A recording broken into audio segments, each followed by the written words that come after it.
ሰላም ጤና ይስጥልኝ። የተወደዳችሁና የተከበራችሁ ክብራትና ክብራን አድማጭ ተመልካቾች በያላችሁበት የዓለም ጥግ ሁሉ ሰላምታ ይድረሳችሁ። አድማጮች፣ ተመልካቾች ለዛሬ አርብ ምሽት ይመጥናቸዋል ያልኳቸውን አጫጭር የአገር ቤት መረጃዎችን አሰማችኋለሁ። ባሮ ሚዲያ ላይክ፣ ሼር፣ ሰብስክራይብ ያደረጋችሁ እነዚህ አጫጭር መረጃዎችንም እንድትከታተሉ በአክብሮት ጠይቃለሁ። ቀጥታ ወደ መረጃዎቹ ነው ማልፈው።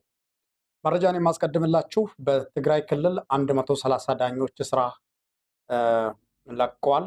አንደኛ የደሞዝ ሁኔታቸው ከቤተሰብ ጋር ሊያራምዳቸው እንዳልቻለ እና ሁለተኛ የመከሰስ መብታቸው ሳይጠበቅ እየተዋረዱ እንደሚገኙ የተገለጸበት ሁኔታ ነው ያለው።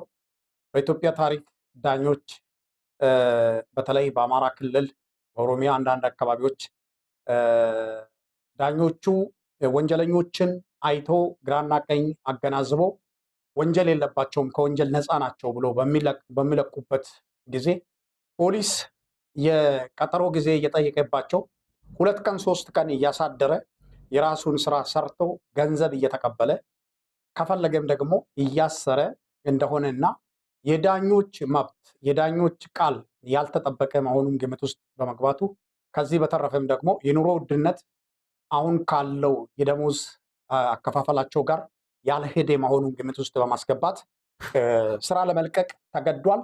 በትግራይም እንግዲህ 130 ዳኞች ስራ የለቀቁበት ሁኔታ ነው ያለው።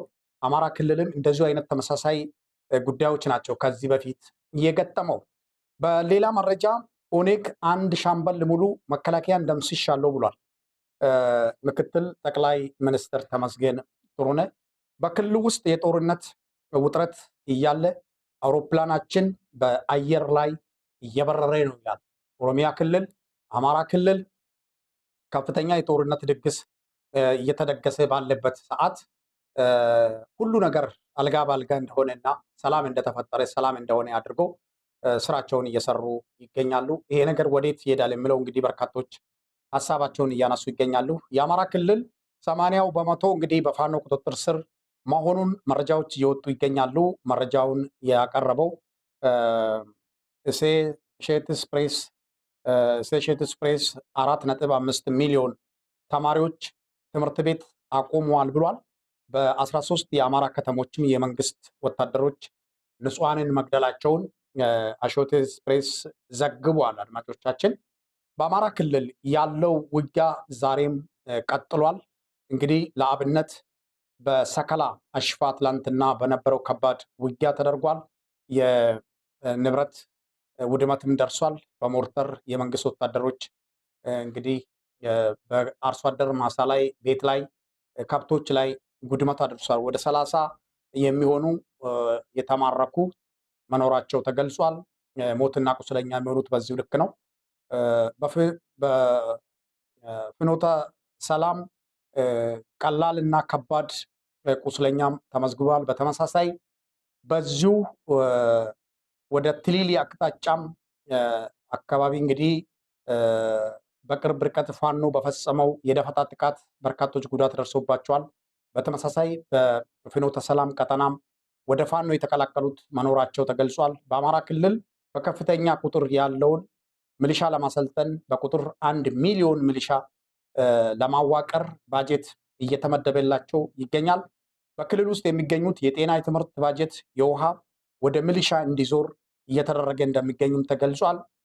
ሰላምን ካስከበርንና ወንበራችንን ካጠበቅን በኋላ ነው ክልሉ ላይ ልማት የምናደርገው ብሏል የአማራ ብልጽግና።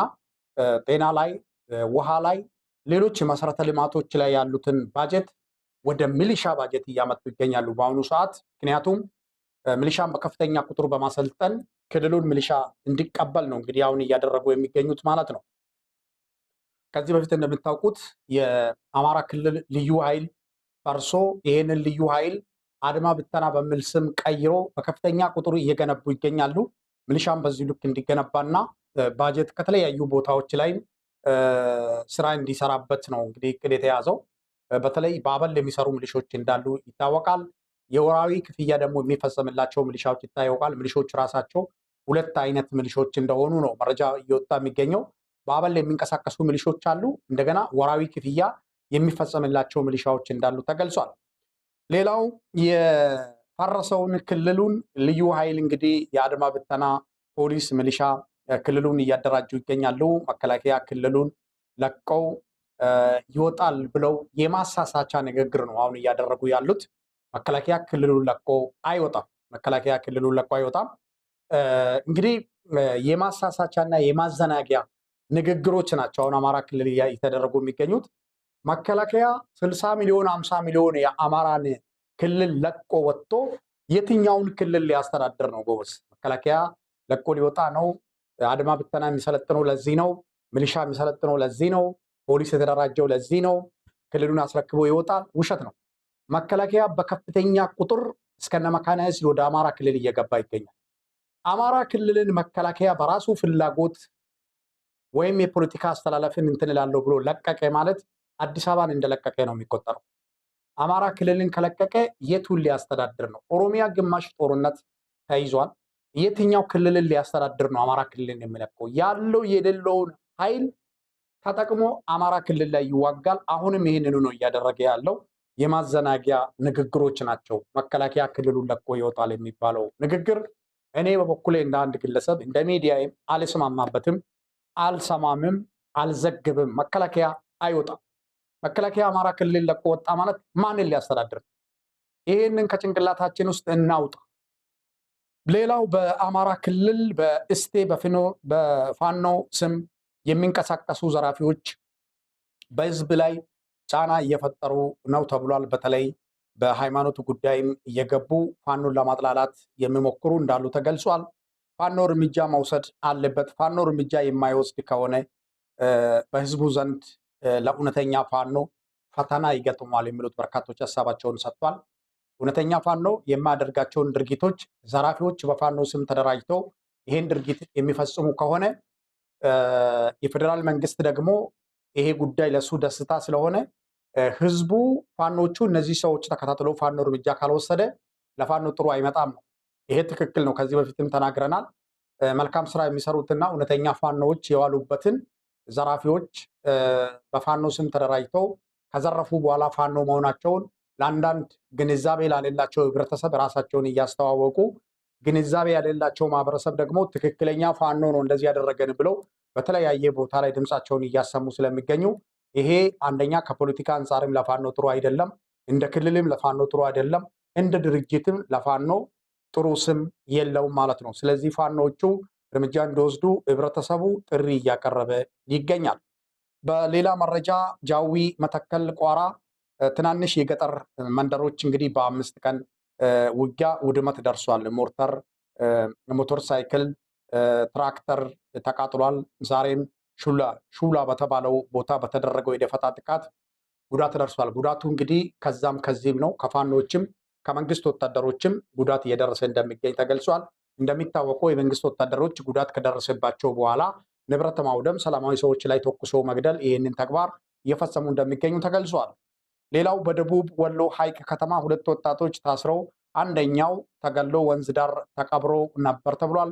አንደኛው ደግሞ 30 ሺህ ብር ከፍለው ተለቋል ነው የተባለው። እንግዲህ ቆራሊዮ የሚሰበስቡ ናቸው እነዚህ ወጣቶች ነው የተባለው። በምንም አይነት ነገር ውስጥ ያሌሉ፣ መሳሪያ በእጃቸው የሌለ፣ የፋኖ ምልክት በእጃቸው ያልተገኘ፣ ከዕለት ወደ ዕለት ኑሯቸውን ለማሸነፍ አሮጌ እቃ ቆራሊዮ የሚሰበስቡ ናቸው ነው የተባለው። በእነዚህ ላይ ነው እንግዲህ እንዲህ አይነት ኢሰብአዊ ድርጊት የተፈጸመው። ሌላው ምንጃር ባልጪ በተፈጸመው ድንገተኛ ጥቃት በርካታ ጉዳት ደርሷል። 6 የመንግስት ወታደሮች ሞትና ቁስለኛ ሆኗል። 2 ቀናት እንግዲህ በፊት 12 ወታደሮችም ሞትና ቁስለኛ መሆናቸው ይታወቃል። በዚህ ቀጠና በኬላ ጥበቃ ላይ የነበሩት ማለት ነው። በሌላ መረጃ በሸዋ ቀጠና የባህር ኃይል ወታደሮች በሸዋ ቀጠና ውጊያ ላይ ባለፈው ጊዜ እንግዲህ ገብቶ በፋኖ መመታታቸው ይታወቃል። እንደ አዲስ እያዋቀሩ ይገኛሉ ተብሏል። በተለይ በራሳ ይፋት ቀጠናዎች ነው እንግዲህ የተመቱት። በተለይ ሸዋሮቢት ላይም ከፍተኛ ምት እንደደረሰባቸው የሚታወቅ ጉዳይ ነው። ሌላው ምዕራብ ወሎ ጎረንጂ እና አጋምሳ ውጊያ ተደርጓል። የአዛዦች አጃቢዎችም የተመቱበት ሁኔታ ነው ያለው። ሶኮሩ ካፍታ ጉዳት ደርሷል። ንብረትም ወድሟል እዚህ ቦታ ላይ። ሌላው አድማጮቻችን አሜሪካ ሞቃዲሾ ያለውን ኤምባሲዋን ልትዘጋ ነው ተብሏል። እንግዲህ አልሸባብ በሞቃዲሾ ላይ የሚወስደውን እርምጃ ተከትሎ ነው አሜሪካ ኤምባሲዋን ልትዘጋ እየወሰነች ያለችው ተብሏል። ባለፈው ጊዜ አሜሪካ ዜጎቿ እንዳይንቀሳቀሱ ያለቻቸው የቀጠና ላይ አለ። አሁንም ይህ ነገር ተጠናክሮ የቀጠለበት ሁኔታ መኖሩን ሰምተናል። አድማጮቻችን፣ ተመልካቾቻችን መረጃዎቼ እነዚህን ይመስሉ ነበር። በተመሳሳይ ፕሮግራም እንገናኛለን። መልካም ምሽት እንዲሆንላችሁ ተመኘው። ሰላም ቆዩ።